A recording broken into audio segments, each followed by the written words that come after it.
Hello and welcome to Chapter 2. In this chapter, we're going to introduce two main models that we use as economists. But first, we need to talk about why we need models. The reason why is the economist tries to act as a social scientist. Okay? Now, social scientists, we try to explain the world, and then as a policy advisor, after we explain the world, we try to improve it. So in the first method, we use the scientific method, which basically is observing and testing theories and ideas, and this is definitely why we need models, because we test them using the scientific method. All right, what are these models like? Okay, first, a model is built on assumptions. Assumptions simplify the complex world, making it easier to understand. In most of our economic models, we'll only have two people. We'll either have two countries, or two goods, or two individuals. It's unrealistic, but it's way easier than doing a multiple good, multiple country model. All right, and so this model is basically an idea we're trying to take to explain the world and make it more simplified. Okay, so here's a model, a roadmap.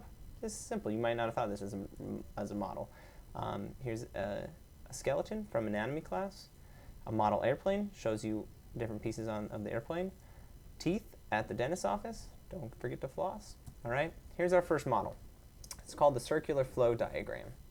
Okay, this is how money gets around and goods get around. So basically, we have households and firms. Households, you and me, the consumers. Firms, the big factories that produce things. It's the easiest way to think about it. Clearly, there's more than two types of actors in the world, but in the simplified representation of reality, this is all we're looking at. Okay, and there's only two markets. The markets for goods and services, these are the things I buy, be they cars or perhaps hot dogs. And we have a market for factors of production. This is basically the labor market, where I go to sell my services as a laborer. All right, so what are these factors of production that are in this factors of production marketplace? Labor, land, capital is the main things that go into producing the goods. And you'll see in a second why we call it circular flow, because things come from the household, labor goes to the household to the firms, then the goods go back from the firms to the households. So here's a household, here's a firm. Okay, let's talk about them. Households, they have the labor that the firms want, but they are the consumers of the goods that the firms sell. Okay, so the firms over here, they get the labor from the households, and then they send back the goods and services. They send back whatever it is that the households are buying from them. Okay, so let's go ahead and visualize a market for factor of production, and then of course the factors of production coming out. So the households send labor, land, and capital to the marketplace, and the firms then buy them. It's very easy to think about labor. Households, an individual goes to the firm. The market for the factor of production in this case just looks like the hiring process, and the firms hire some labor. Okay, now they send back wages, which the households see as income. So you're starting to already see this circular pattern, right? Households send labor to the firms, firms send wages and income back to the households. Okay, now let's look for the markets for goods and services. This is the traditional market that we study in economics. You've probably really thought a lot about this. And what is it? Well, households spend money at the market, and the firms see that as revenue.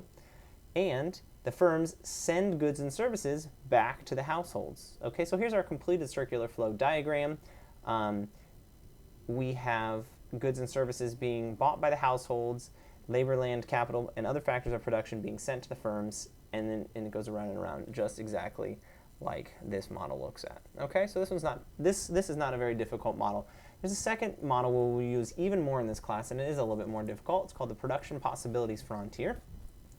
And basically, it's just the list of all of the achievable outputs of two goods. Okay, so again, this is just a simplified representation of reality. All we're going to imagine is goods as computers and wheat, and we only have one factor of production, which is labor. Okay, and so here we go. We know that producing one computer requires 100 hours of labor. I forgot to mention, actually, the economy has 50 labor hours per month to be able to spend. Okay, so if a computer requires 100 hours of labor, then I can make 50,000 computers, okay? Or excuse me, 500 computers with 50,000 labor hours because each computer is 100 hours of labor. Or I can choose to allocate it in my hours in any sort of different way, 40,000, 10,000, 25,000, anything that adds up to 50,000. And then the number of computers and wheat that I get corresponds exactly to that. So all I did in order to find these numbers, and all I did in order to find this number, right, is look at how many hours I'm spending on computers and realize it takes 100 hours of labor to make each computer. So I just took 25,000, I divided it by 100, and I got to 250. Okay, the exact same thing for wheat. If I have 40,000 hours spent on wheat production, each wheat takes 10 hours of labor, then I have 4,000 total pounds or bushels, whatever wheat is measured in. Okay, so let's go ahead and take these output numbers from the right-hand side of the graph earlier, and let's graph them. I'm going to put wheat on the y-axis and computers on the x-axis and graph each point. That's point A, where I am only producing computers because all 50,000 of my labor hours are used for computers. I don't have any time left for wheat. Okay, now we go ahead and just graph these other points. And this final point, E, I am just making wheat, all wheat, and no computers. Draw a line through that. And this is called my production possibilities frontier. It's a list of all of the production points that I can make. Okay? So let's think about this. Let's find the point that represents 100 computers and 3,000 tons of wheat and label it F. On your student handout, you should have an axis that you can do this problem on. Okay? So is it possible for the economy to produce this combination of goods? Why or why not? Let's look at that. And finally, we find another point that's 300 computers, 3,500 tons of wheat, and label it G. Would it be possible for the economy to produce this combination of the two goods? All right, I'd like you to pause the video at this point and try this problem on your own, reason it out, and then hit play when you're done. Okay, so here's this point F. 100 computers, 300 tons of wheat. Clearly, it's under the production possibilities frontier. You see this? It's under the... If I can make things along this line right here, well, clearly I can make anything that's inside this triangle. All of these points are attainable. This is the frontier, or the limit of what's attainable, but anything down here is clearly attainable. So yes, I very much can create that point. Okay? Let's look at this other point, G. Now, it is outside of the graph. It is not attainable, so therefore I am not able to produce it. Remember I said earlier, anything in the lower triangle can be produced. G cannot be produced because it requires more than 50,000 hours of labor. All right, so these points that are exactly on the frontier are possible because everything in that lower left-hand corner is possible. It's also efficient, means that's the maximum I want to make. Remember in point F in the preceding example, we couldn't make more as a society. We don't want to spend our times at these points because they're not efficient. Some resources are underutilized.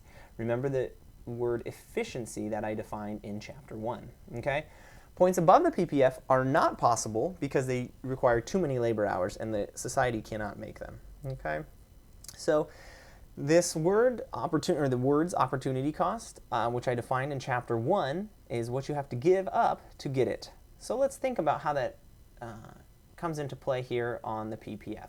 Okay? As I slide down along the PPF, I give up one good in order to get more of some of the other good. All right? And the slope tells you exactly how much of each good you have to give up to get the other good, and that therefore is the opportunity cost. Okay? In this society, we only have two goods. In other words, what I'm thinking about, I don't think in terms of dollars and cents, I think in terms of computers and wheat. So I'm going to think about a computer as costing a certain number of tons of wheat. All right? So look at this right here. The slope here, as I give up as I get 100 more computers, I have to give up 1,000 tons of wheat. I get 100 computers, that's the green line. I give up 1,000 tons of wheat. That means the slope is -10. That means that each computer is costing me 10 tons of wheat. I don't have dollars. I only have two goods in this simple economy, so I don't have dollars. I just think of the computers is costing a number of tons of wheat, and it costs 10 tons of wheat. All right, so let's think about this. Let's see if you know. Which country's opportunity cost of cloth lower? I'll give you a hint. In both of these countries, we're making 300 cloths, or whatever, tons of cloth, okay? Think about how much I'm giving up. To go from here to here, I'm giving up this much wine in France, okay, from here to here. In England, I'm giving up from here to here. So I want you to pause it, think about this before you hit play, and I will give you the answer once you hit play. England is where the cloth is cheaper. They only have to give up 200 bottles of wine. All right, so I want you to think about demonstrating economic growth on a PPF. So let's say that the society gets smarter and the same number of people with the same number of factories can produce 600 computers now. For whatever reason, we call that economic growth. And they can also, if they decide to specialize in just wheat, they can make 6,000 tons of wheat. So we have a new PPF, all right? You see it's still the same slope, same opportunity cost, but the set of goods that I can produce is now a bigger triangle. You see, it's this whole triangle here, whereas before it was just this lower triangle. We call that economic growth. So let's talk about the shape of the PPF. It could be straight or it could be bow-shaped outwards. So if opportunity cost is constant, the PPF is a straight line. That's exactly what we've been showing you so far. At every point along that line, a computer costed 10 tons of wheat, all right? However, this is not always the case. It might have a bow-shaped PPF. Let me show you an example, all right? Here's a primitive economy. It must be all guys because they only produce two goods, beer and mountain bikes, and women would probably have more sense than just to produce these two goods. But the PPF is showing me what happens as I give up beer to produce more mountain bikes, okay? You see the PPF becomes steeper. The slope here is pretty flat, okay? The slope down here is very steep, right? So the opportunity cost up here is low. The opportunity cost up here is very high. Let's think about why that might be, actually, okay? The opportunity cost of bikes is increasing. At point A, most workers are producing beer, so even the guys who are good at making bikes are making beer, because at point A, almost everyone's making beer. The only way we could make even more beer is if we're producing at this point here, okay? So as I move over from point A, okay, the opportunity cost of mountain bike is low. I'm moving people who are better off making bikes away from beer to make bikes. So they really only have to give up a little tiny beer because they're not good at making beer, but they're good at making bikes. These are the people I move over first, so I go ahead and get a lot of mountain bikes. So the slope, the rise over the run, is very low. The opportunity cost is very low. But as I get over here, you see, most of the people now that I'm going to be taking at point B, taking away from the beer industry, are the guys that are really good at making beer. So I don't get that much mountain bikes, but I do have to give up a lot of beer. Okay, because these guys that are left making beer at this time are the people who are really good at it and not that good at making bikes. Okay, so they cause a big drop in beer output. So if we have a non-constant opportunity cost, then we have a bow-shaped PPF. Okay, so there's a lot of different reasons why you might have this sort of a shape of a PPF, but do know that in real life, probably most PPFs are bow-shaped. Okay, so here's a summary. The line itself is called the frontier. That is the efficient combination of, or all of the efficient combinations of the two goods that the economy can produce. Everything under it is still producible, it's attainable, but it's not efficient because the society can produce more. Okay? And if I have a bow-shaped PPF, I have increasing opportunity cost. All right, we're done with our models. But there's still a little bit more in this chapter that I need to show you about, the difference between microeconomics and macroeconomics, okay? Micro, we're anything at the micro level, the individual level. That individual might be a person or it might be a firm, but we're going to talk about how two individuals react or how two firms react together. Macroeconomics, okay, is the study of economy-wide phenomena. So these things that are not at the individual level, inflation, unemployment, these things are not at the individual level. They're studied in macroeconomics, okay? So they're really quite different. And people who specialize in microeconomics do not specialize in macroeconomics, and vice versa. Let's talk about the economist as a policy advisor. There's two types of statements, positive statements and normative statements, and it's important that you know the difference between the two. A positive statement just says how the world is. A normative statement says this is how we should do something. Okay? So just think about these real quick and I'll give you the answers. Which one of these are positive and which ones are normative? Remember, positive is just describing the world how it is. Normative is saying we should do something. Okay? I want you to pause it and write down what you think is right. And then once you're done with that, hit play and I'll give you the answers. All right. Prices rise when the government increases the quantity of money. This is positive. This is just what happens. The government should print less money. Notice this word right here, should. That's your key that it's a normative. It's a value judgment. Maybe I think it should, maybe you think it shouldn't, but that's not just how the world is. Okay? A tax cut is needed to stimulate the economy. That's normative. Maybe a tax cut is needed, maybe it's not. If the statement said tax cuts stimulate the economy, well, that's maybe a little more on the positive or just describing the world as it is side of things. And then increase in burritos will cause an increase in consumer demand for music downloads.